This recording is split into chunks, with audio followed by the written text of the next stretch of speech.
अगर आप ये वीडियो देख रहे हैं तो या तो आप प्रेग्नेंट हैं या अभी अभी आपकी डिलीवरी हुई है और इस समय आपके मन में बहुत सारे सवाल हैं अपनी हेल्थ को लेकर, अपने शरीर को लेकर।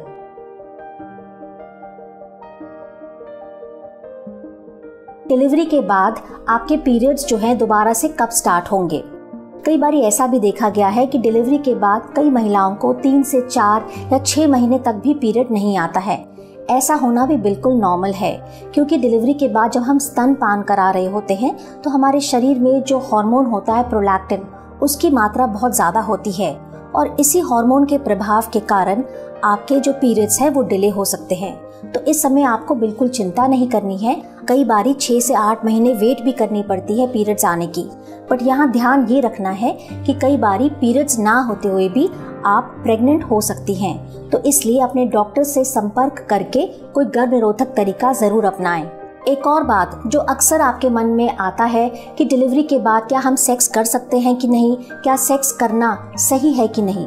देखिए, नॉर्मल में 4 से 6 हफ्ते मेरी ये सलाह है कि आपको वेट करना चाहिए डिलीवरी के बाद सेक्स से पहले, क्योंकि इस समय आपको एक तो एपिसियोटमी के टांके भी होते हैं, उसको भी भरने में कई बारी 7 से 10 दिन लग जाते हैं। उसके बाद कई बारी आपकी जो योनि में जो मसल्स हैं वो भी बहुत ज़्यादा लूज़ हो चुके होते हैं। तो आप 4 से 6 हफ्ते के लिए वेट करिए डिलीवरी के बाद, उसके बाद आप रिलेशन कर सकते हैं। अब हम बहुत ही ज़रूरी बात करते हैं, वो ये है कि अक्सर आपके मन में ये डाउट रहता है कि डिलीवरी के बाद जो योनि मार्ग है वो ढीला पड़ गया है और ये कभी भी दोबारा से वापस मेरी शेप ठीक नहीं होगी।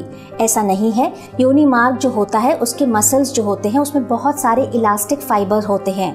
मैं मानती हूँ कि डिलीवरी के दौरान बहुत ही खिंचाव पड़ता है, जिसकी वजह से योनि मार्ग लूज हो सकती है, बट फिर भी आपको चिंता नहीं करनी है, ये धीरे धीरे अपने आप ही ठीक हो जाएगी। इसके साथ साथ आपको क्या ध्यान रखना है, कई बारी इस ढीलेपन के कारण हंसते बोलते छींकते आपके कुछ पेशाब के बूंदें निकल सकती हैं। साथ ही साथ कई बारी डिलीवरी के बाद बच्चेदानी ढीली पड़ जाती है और नीचे की तरफ भी आ जाती है। यहाँ पर आपको क्या करना है, आपको रोजाना कीगल एक्सरसाइजेस करने हैं। कीगल एक्सरसाइजेस से जो योनि के आसपास की मांसपेशियां हैं वो स्ट्रॉन्ग हो जाएंगी।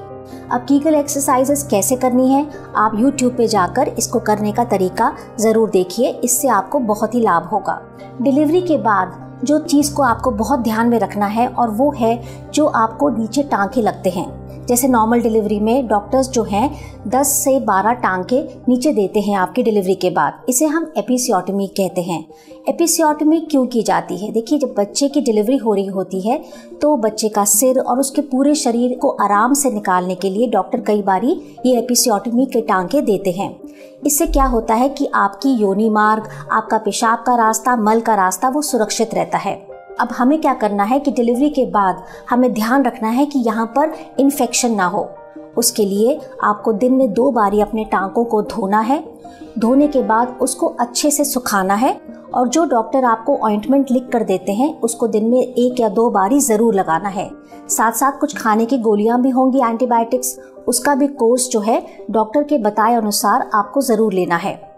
अगर आपको टांकों में बहुत ज़्यादा दर्द हो रही है तो आप गर्म गुनगुना पानी करके उसमें बीटाडीन डालकर बैठ भी सकते हैं, इससे भी आपको काफ़ी रिलीफ मिलेगा। देखा गया है कि जो एपिसियोटमी के टांके होते हैं ये 7 से 10 दिन के बाद अपने आप ही सूख जाते हैं। जो मैंने आपको जानकारी दी, जो मैंने आपको डिलीवरी के बाद अपने शरीर का ध्यान रखने के लिए टिप्स दिए हैं, आप उनको ज़रूर फॉलो करिए। और जैसे मैंने पहले भी बताया था कि डिलीवरी के बाद अपने आप को मानसिक और शारीरिक आराम दीजिए।